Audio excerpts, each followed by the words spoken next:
जंतुओं को पोषण के आधार पर दो भागों में बांटा गया है, स्वपोषी पोषण और परपोषी पोषण। स्वपोषी पोषण को स्वपोषण भी कहा जाता है और परपोषी पोषण को विषमपोषी भी कहा जाता है।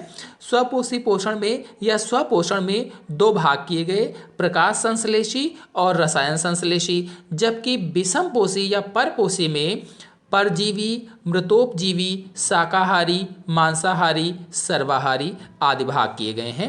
प्रकाश संश्लेषी जो प्रकाश संश्लेषण क्रिया के द्वारा अपना भोजन बनाते हैं और रसायन संश्लेषी जो रासायनिक ऊर्जा से अपना भोजन बनाते हैं। ऐसे ही विषमपोषी के अंतर्गत जो परजीवी हैं जो दूसरे जीवों से अपना भोजन बनाते हैं और इनको दो भागों में बांटा गया है, अंतः परजीवी और बाह्य परजीवी। अंतः यानी जो मनुष्य के शरीर के अंदर रह करके, जो जीव के शरीर के अंदर रहकर अपना भोजन प्राप्त करते हैं, पोषण प्राप्त करते हैं, अंतः परजीवी। और जो शरीर के बाहर रहते हैं बाह्य परजीवी कहलाते हैं। और फिर विषमपोषी में ही दूसरा है मृतोपजीवी। तो मृतोपजीवी जो मृत पदार्थों से, सड़े गले पदार्थों से अपना भोजन प्राप्त करते हैं, मृतोपजीवी कहलाते हैं। ऐसे ही जो शाकाहारी हैं जो पेड़ पौधों की पत्तियां, फल फूल आदि खाकर अपना पोषण प्राप्त करते हैं, शाकाहारी कहलाते हैं। और मांसाहारी के अंतर्गत ऐसे जीव जो मांस को खाते हैं, जीवों को मार कर खाते हैं, मांसाहारी जीव कहलाते हैं। और फिर है सर्वाहारी, यानी जो सब कुछ खा लेते हैं, मांस भी खा लेते हैं, पेड़ पौधों को भी खाते हैं, तो सर्वाहारी कहलाते हैं। तो इन सब के एग्जाम्पल सहित, उदाहरण सहित, चित्र सहित आपको समझाएंगे आज। Hello friends, welcome back my YouTube channel biology science. आज हम आप लोगों को जंतुओं में पोषण के प्रकार बताएंगे, अर्थात टाइप्स ऑफ न्यूट्रिशंस के बारे में बताएंगे। तो पूरी जानकारी के लिए मेरा पूरा वीडियो अंत तक ध्यान से देखिए। और यदि अभी तक हमारे चैनल को सब्सक्राइब ना किया हो तो सब्सक्राइब जरूर कर लीजिए। चलिए शुरू करते हैं। तो जंतुओं में पोषण का वर्गीकरण जो किया गया है वो दो तरह से किया गया है, यानी पोषण के दो प्रकार होते हैं। नंबर एक स्वपोषी पोषण, या अंग्रेजी में इसे ऑटोट्रॉफिक न्यूट्रिशंस कहते हैं।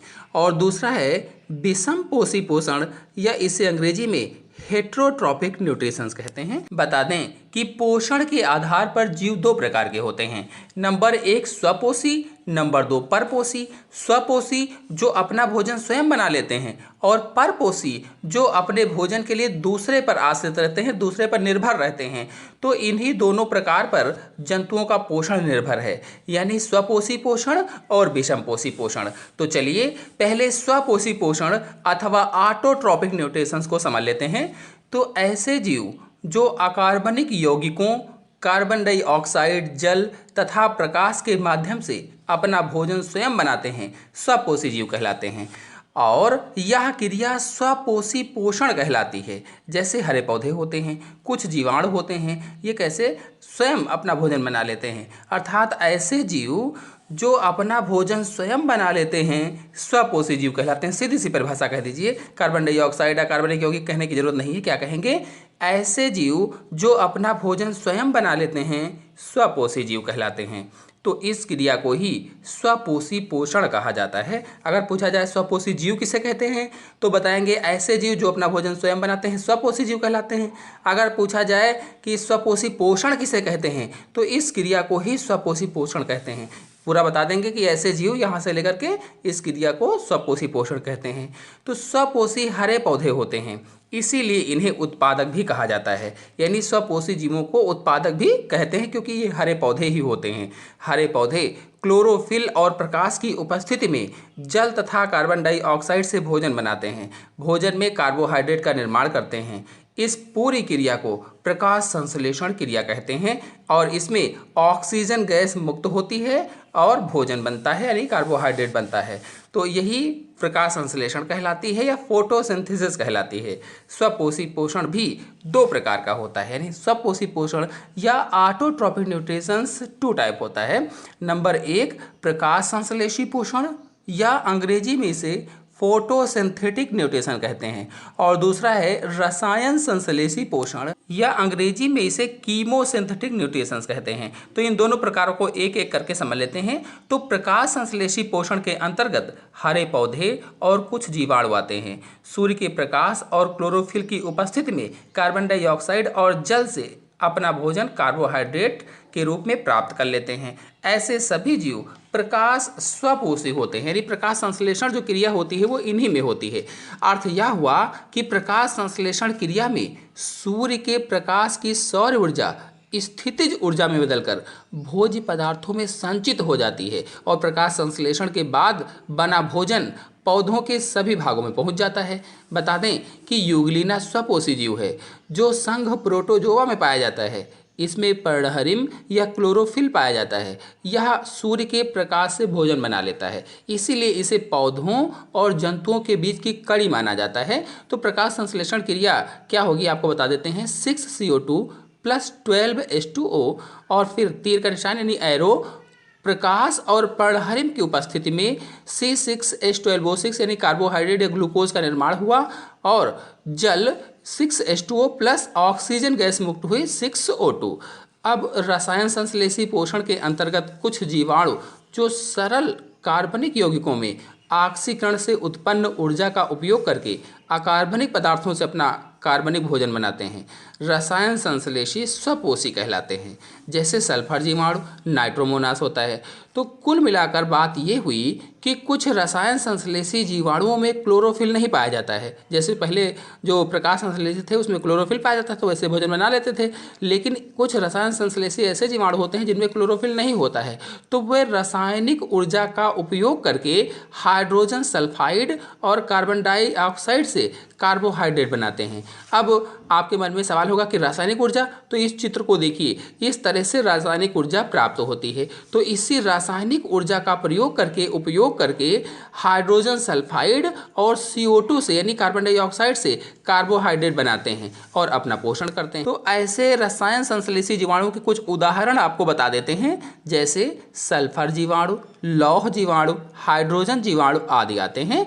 अब इसमें रिएक्शन क्या होगी, उसमें तो प्रकाश संश्लेषण वाली रिएक्शन होती थी। इनके भोजन बनाने में कौन सी रिएक्शन होगी, 6CO2 + 12H2S हाइड्रोजन सल्फाइड और किसकी उपस्थिति में, रासायनिक ऊर्जा की उपस्थिति में C6H12O6 यानी कार्बोहाइड्रेट या ग्लूकोज का निर्माण करते हैं 6H2O + 12S यानी 12S। तो मैंने बताया था कि पोषण दो प्रकार का होता है, स्वपोषी पोषण और विषम पोषी पोषण। तो स्वपोषी पोषण हो चुका है, चलिए अब विषम पोषी पोषण को समझ लेते हैं। तो ऐसे जीव जो अपना भोजन स्वयं नहीं बना पाते हैं और अपने भोजन के लिए अन्य जीवों पर निर्भर रहते हैं, विषम पोषी जीव कहलाते हैं। विषम पोषी जीव को परपोषी भी कहा जाता है। कहीं कहीं आप परपोषी लिखा पाएंगे, तो ये विषम पोषी ही परपोषी होते हैं। परपोषी माने क्या होता है कि दूसरे, और पोषी माने पोषण करने वाले, दूसरे से जो भोजन प्राप्त करते हैं, दूसरे से जो पोषण प्राप्त करते हैं, परपोषी कहलाते हैं या विषम पोषी कहलाते हैं। तो ऐसे जीव जो अपने भोजन के लिए दूसरे जीवों पर निर्भर रहते हैं, परपोषी जीव कहलाते हैं और यह क्रिया विषम पोषी पोषण कहलाती है अथवा इस क्रिया को परपोषी पोषण कहते हैं।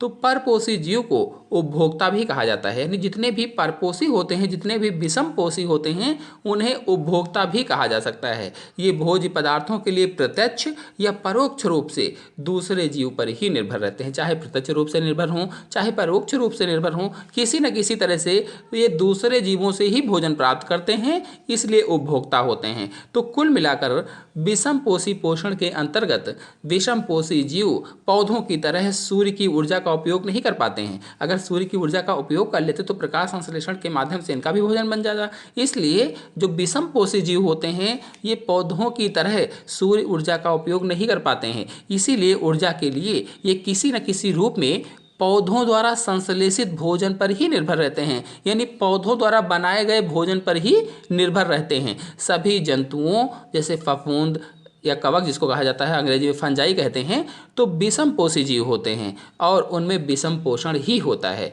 विषम पोषी अथवा परपोषी जंतु कई प्रकार के होते हैं।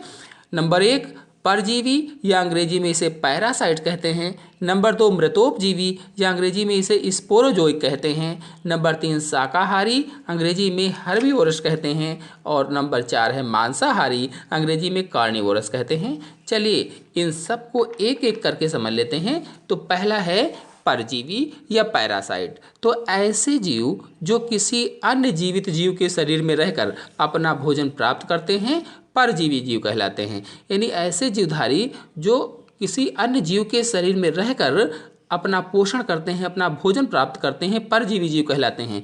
और इस प्रकार के पोषण को परजीवी पोषण कहा जाता है। यानी इस प्रकार का जो पोषण होता है, इस क्रिया को ही परजीवी पोषण कहते हैं। कौन कौन से ऐसे जीव होते हैं चित्र में भी आप देखते रहिए, जैसे अमरवेल, मलेरिया परजीवी, एस्केरिस, फीता कृमि, फैसियोला, विषकम, कुछ जीवाणु भी आते हैं इसके अंतर्गत और कुछ कवक भी आते हैं। तो परजीवी जीव भी दो प्रकार के होते हैं, बाह्य परजीवी और अंतः परजीवी। यानी अगर परजीवी को देखा जाए, पैरासाइट को देखा जाए, तो ये भी 2 टाइप होते हैं, 2 प्रकार के होते हैं।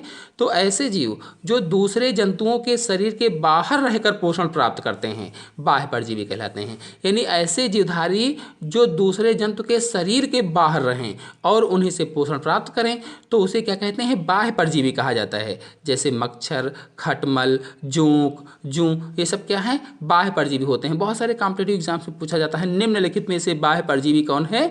मच्छर, खटमल, जोंक, इनमें से अगर कोई है तो आप बताएंगे, और फिर कोई अन्य भी अगर आप जानते हैं कि हाँ बाह्य परजीवी ये है तो वो बता देंगे, बाकी नहीं होंगे तो वो नहीं है।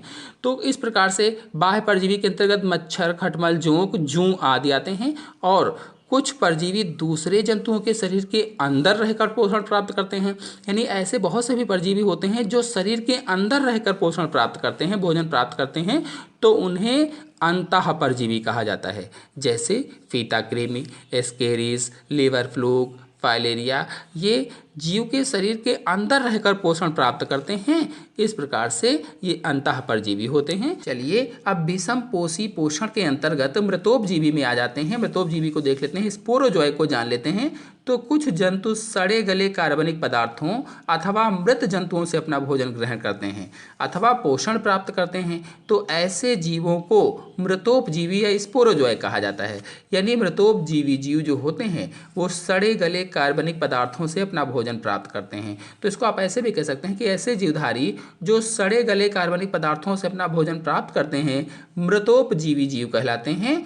और इस प्रकार का पोषण मृतोपजीवी पोषण कहलाता है। इसके अंतर्गत कुछ जंतु और कुछ फफूंद यानी कवक आते हैं। जैसे विभिन्न प्रकार के जीवाणु हैं, कवक हैं, एगेरिकस है, मोनोट्रोपा है, आदि मृतोपजीवी होते हैं। तो मृतोपजीवी यानी मृत पदार्थों से पोषण प्राप्त करते हैं, मृत, इसीलिए मृतोपजीवी इनको कहा जाता है। अब आते हैं शाकाहारी या हर्बीवोरस पर।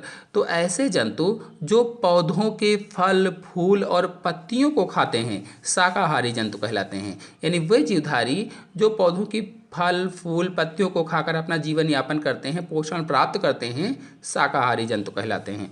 तो पौधों के फल, फूल और पत्तियों को खाने वाले जीव शाकाहारी या हर्बीवोरस जीव कहलाते हैं। जैसे कौन कौन से होते हैं? गाय, घोड़ा, हिरन आदि इसके अंतर्गत आते हैं। फिर आते हैं मांसाहारी या कार्निवोरस पर।